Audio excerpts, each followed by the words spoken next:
Quem é a Brenda Milner e qual é a importância desse nome para a neuropsicologia? É sobre a Brenda que nós vamos falar nesse vídeo e uma descoberta que ela fez em relação à memória. A Brenda Milner, nós costumamos dizer que foi a fundadora, é um dos nomes mais expoentes aí da neuropsicologia. Na trajetória da Brenda Milner, teve um paciente que foi muito relevante, um nome que é muito relevante na pesquisa, na neurociências e na neuropsicologia, que é o HM, Henry Molaison, que foi um paciente que sofreu de ataques epiléticos por volta de 1950, 1955, mais especificamente. E naquela época, os tratamentos medicamentosos eles não tinham efeito significativo. Então, o HM ele era um operário, ele começou a fazer tratamentos com remédio, né? Começou a ter ataques epiléticos, começou a tomar as medicações, mas não tinha efeito. Pelo contrário, avançou ainda mais a doença. E nessa época, nesse período, ele fazia tratamento com o neurocirurgião Scoville, Dr. Scoville. O Dr. Scoville percebeu que os remédios não estavam ajudando o HM, que aqueles ataques epilépticos que ele tinha a qualquer momento, inclusive no trabalho, afetava muito a vida dele.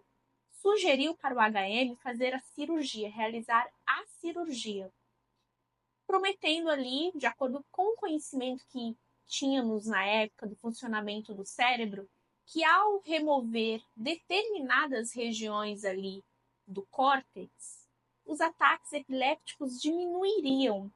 Tá? Então, a cirurgia desse paciente, do HM, desse paciente do HM, foi ali relacionada ao córtex entorrinal, parte da amígdala, teve uma remoção ali pequena também da amígdala e do hipocampo.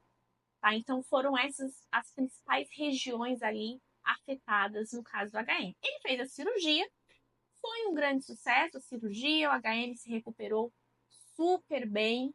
E é aí que a Brenda Milner entra nessa história. Que a Brenda, ela era, vamos dizer, parceira, né, neuropsicóloga, parceira do Dr. Scoville, e ela ajudava, auxiliava ele no tratamento de pacientes epilépticos. Era a especialidade, é a especialidade dela, esses pacientes.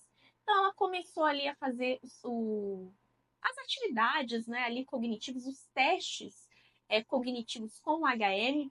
Foi observado que o HM ele não tinha nenhuma, por exemplo, após a cirurgia, nenhuma alteração cognitiva.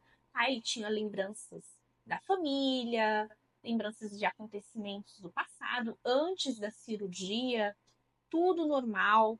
Inclusive, o HM era uma pessoa até muito inteligente, como foi realizado testes cognitivos com ele, foi identificado que ele tinha até alto QI. Mas algo curioso aconteceu com o HM depois dessa cirurgia para crises epilépticas. Ele começou a ter uma perda de memória, mas é uma memória aí específica. O que acontecia? Toda vez, duas, três vezes na semana, ele fazia ali o tratamento com a doutora Brenda, né? Com a Brenda Milner. Então ele ia até a sala dela, tudo. Mas aí ela percebia que ele não a conhecia. Toda vez, ele não a reconhecia. Toda vez que ele ia para a consulta, era como se fosse a primeira vez.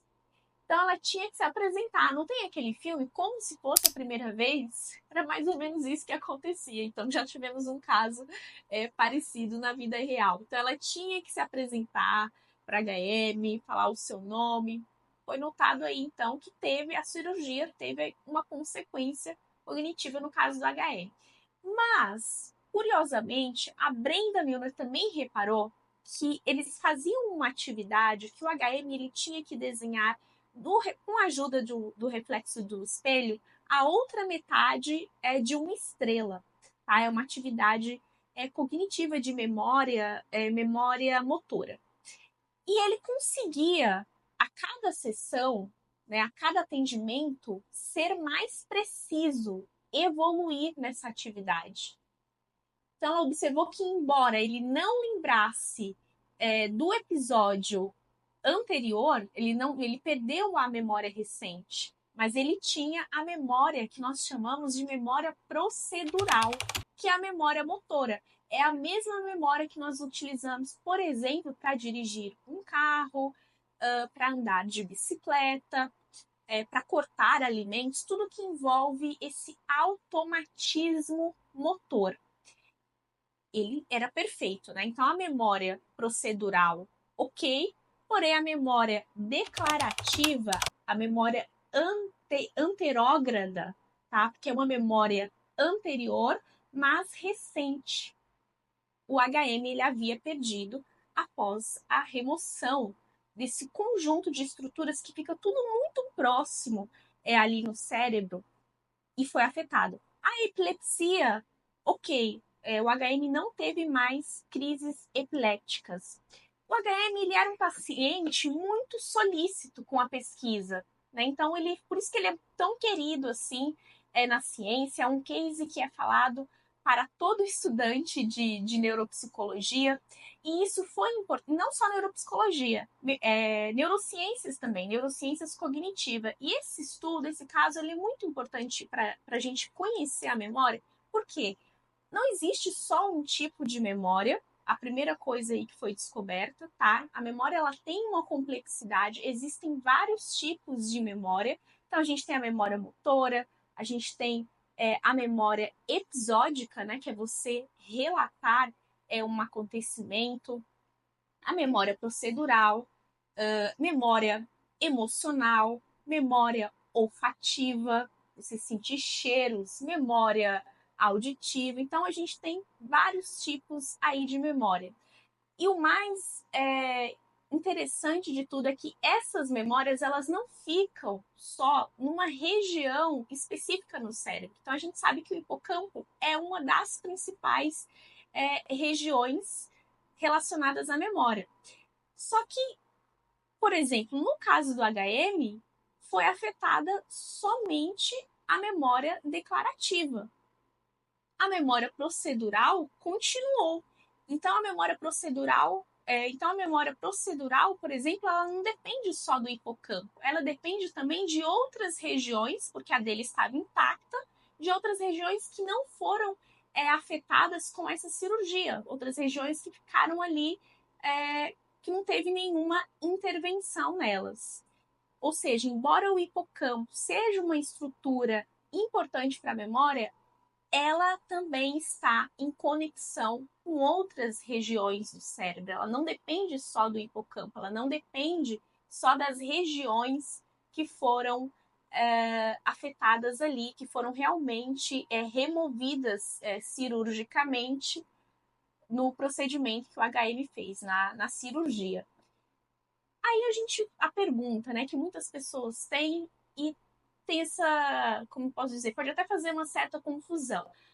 Qual é a diferença entre neurociências e neuropsicologia? São duas áreas que elas são diferentes, tá? A neuropsicologia, por exemplo, é uma área da clínica, né? E é uma área que ela atua muito em conjunto, que ela, vamos dizer, ela é o apoio de outras áreas como a psicologia, psicopedagogia, psiquiatria. Então, na neuropsicologia, realizam-se testes neuropsicológicos que oferecem como posso dizer, um laudo cognitivo, né? Então, oferecem resultados cognitivos da pessoa. Então, geralmente, essas pessoas que são solicitadas uma avaliação neuropsicológica, elas podem ter passado por um processo cirúrgico, como foi o caso do paciente HM, para diagnósticos de transtornos do neurodesenvolvimento, por exemplo, dislexia, autismo, TDAH, não só transtornos do neurodesenvolvimento, mas, por exemplo, superdotação. Então, a avaliação neuropsicológica ela pode ser solicitada em todos esses contextos.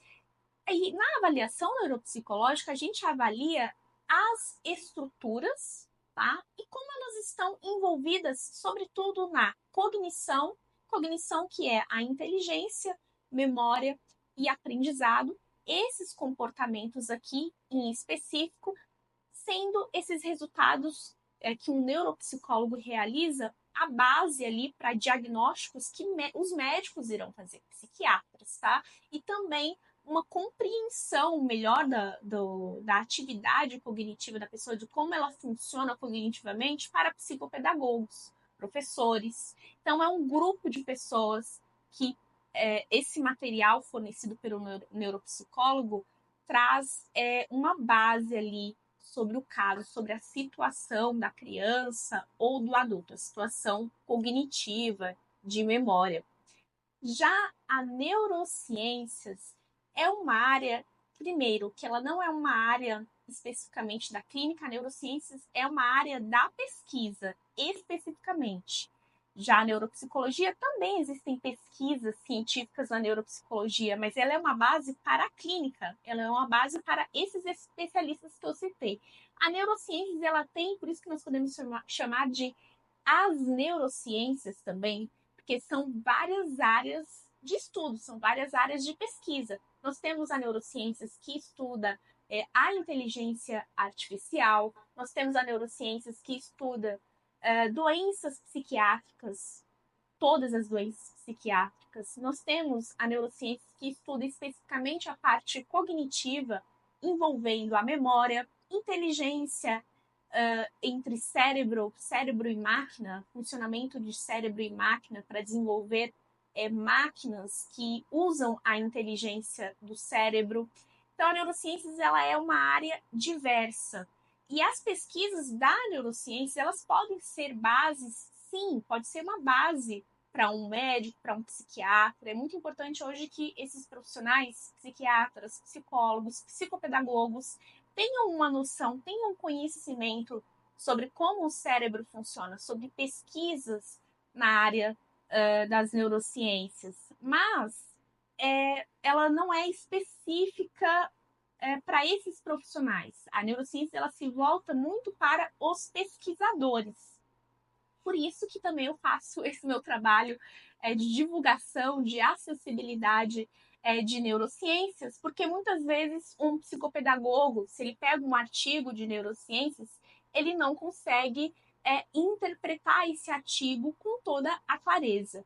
Tá? É importante sempre ter, e essa é uma, como eu posso dizer, é um movimento que a gente faz no Brasil e no mundo inteiro de tornar a neurociências acessível aos profissionais também da educação, à sala de aula, aos psicólogos, aos psiquiatras. Então, esse é um movimento, mas a neurociências ela é específica da pesquisa. E outra coisa, as neurociências, ela investiga o cérebro de maneira mais aprofundada.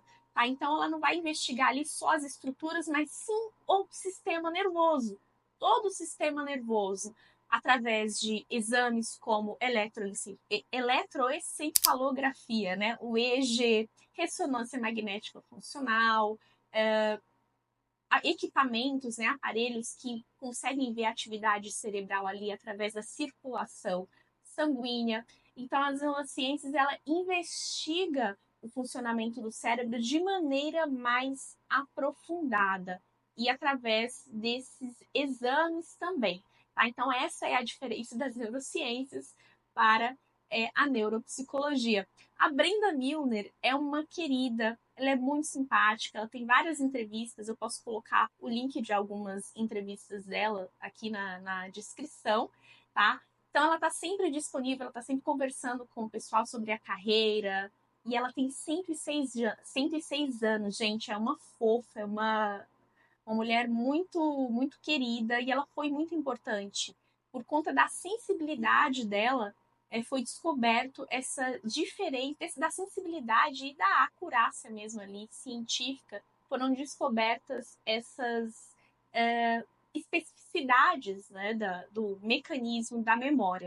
Esse é o conhecimento que eu queria compartilhar aqui com vocês sobre a Brenda Milner. Eu vou colocar alguns links aqui de entrevistas que a Brenda Milner já deu, outras matérias, inclusive o estudo específico desse paciente do HM. Se você gostou desse conteúdo, se ele te ajudou a conhecer mais sobre o funcionamento do cérebro, sobre o funcionamento da memória, principalmente desse caso da Brenda Milner e do paciente HM, deixe o seu like, compartilhe esse vídeo com mais pessoas e me ajude a tornar a neurociência acessível.